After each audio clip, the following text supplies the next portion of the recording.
Alice in Wonderland Chapter 2 The Pool of Tears. "Curiouser and curiouser!" cried Alice. She was so much surprised that for a moment she quite forgot how to speak good English. "Now I'm opening out like the largest telescope that ever was! Goodbye, feet!" For when she looked down at her feet, they seemed to be almost out of sight. They were getting so far off. "Oh, my poor little feet! I wonder who'll put on your shoes and stockings for you now, dears. I'm sure I shan't be able. I shall be a great deal too far off to trouble myself about you. You must manage the best way you can. But I must be kind to them," thought Alice, "or perhaps they won't walk the way I want to go. Let me see. I'll give them a new pair of boots every Christmas." And she went on planning to herself how she would manage it. They must go by the carrier, she thought, and funny it'll seem, sending presents to one's own feet. And how odd the directions will look. Alice's right foot, Esquire. Hearthrug. Near the fender, with Alice's love. Period. Oh dear, what nonsense I'm talking! Just then her head struck against the roof of the hall. In fact, now she was more than 9 feet high, and she at once took up the little golden key and hurried off to the garden door. Poor Alice! It was as much as she could do lying down on one side, to look through into the garden with one eye, but to get through was more hopeless than ever. She sat down and began to cry again. "You ought to be ashamed of yourself," said Alice. "A great girl like you." She might well say this. "To go on crying in this way. Stop this moment, I tell you." But she went on all the same, shedding gallons of tears, until there was a very large pool all around her, about 4 inches deep, and reaching half down the hall. After a time, she heard a little pattering of feet in the distance. She hastily dried her eyes to see what was coming.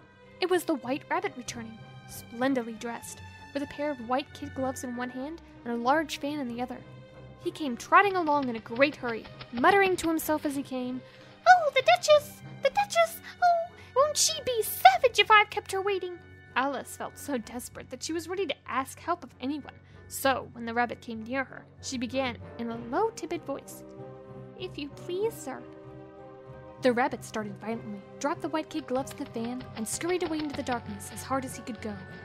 Alice took up the fan gloves, and, as the hall was very hot, she kept fanning herself all the time she went on talking. "Dear, dear, how queer everything is today, and yesterday things went on just as usual. I wonder if I've been changed in the night. Let me think. Was I the same when I got up this morning?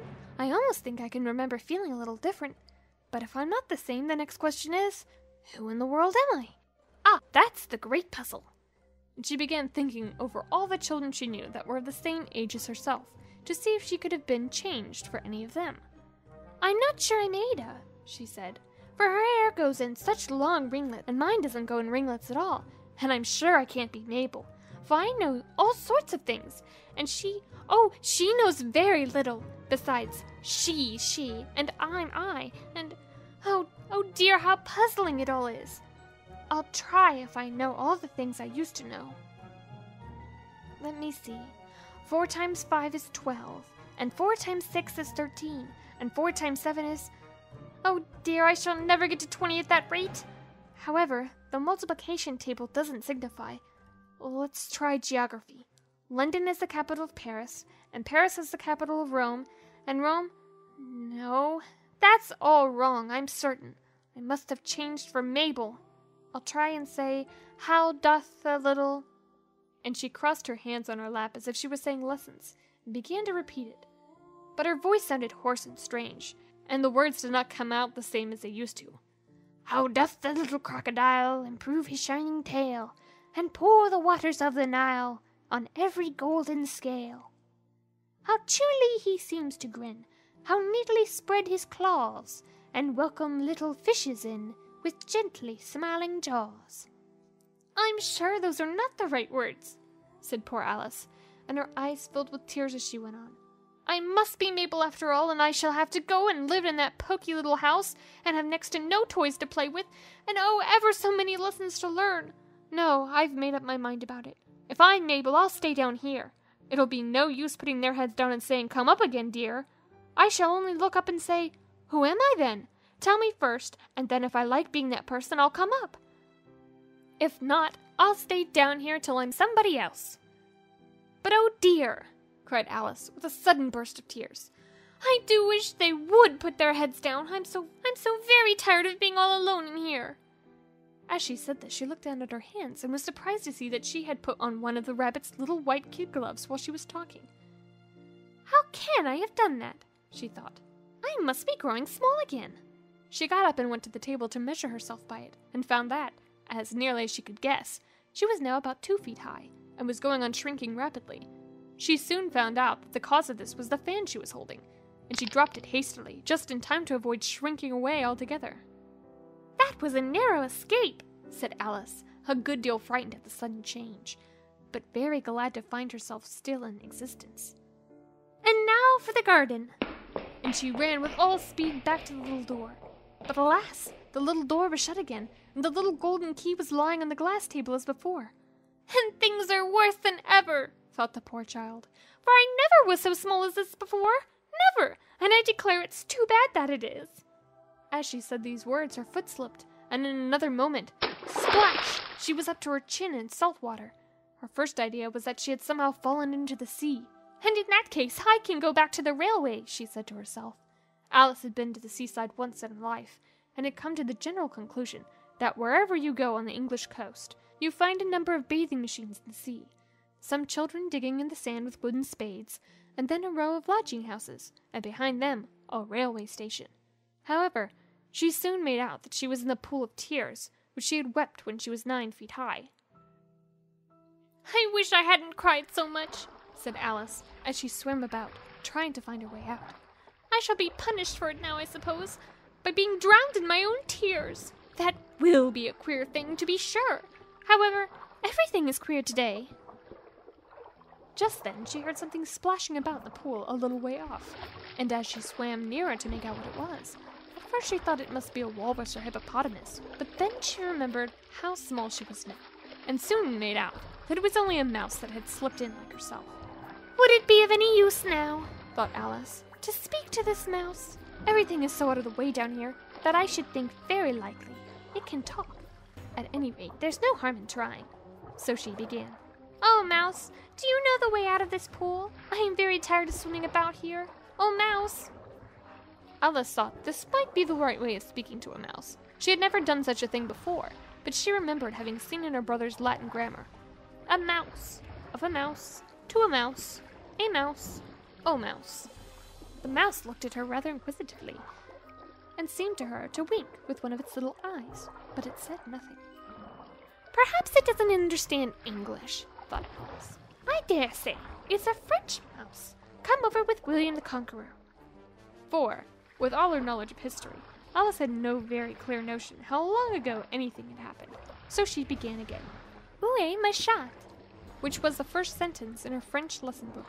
The mouse gave a sudden leap out of the water and seemed to quiver all over with fright. Oh, I beg your pardon, cried Alice hastily, afraid that she had hurt the poor animal's feelings. I quite forgot you didn't like cats.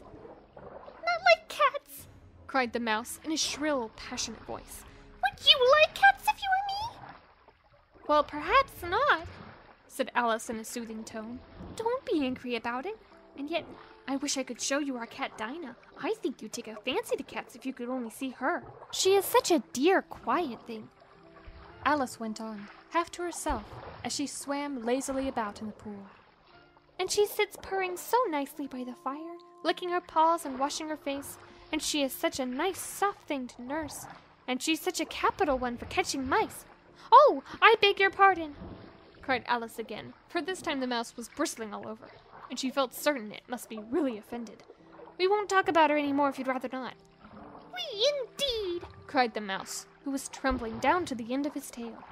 As if I could talk on such a subject. Our family always hated cats. Nasty, low, vulgar things. Don't let me hear the name again. I won't indeed, said Alice, in a great hurry to change the subject of conversation. Are you fond of dogs? The mouse did not answer, so Alice went on eagerly. There is such a nice little dog near our house I should like to show you. A little bright-eyed terrier, you know, with such long curly brown hair. And it'll fetch things when you throw them, and it'll sit up and beg for its dinner, and all sorts of things. I can't remember half of them. And it belongs to our farmer, you know. And he says it's so useful, it's worth 100 pounds. He says it kills all the rats and... Oh dear, cried Alice in a sorrowful tone. I'm afraid I've offended it again. For the mouse was swimming away from her as hard as it could go, and making quite a commotion in the pool as it went. So she called softly after it, Mouse dear, do come back again, and we won't talk about cats or dogs either if you don't like them. When the mouse heard this, it turned round, and swam slowly back to her.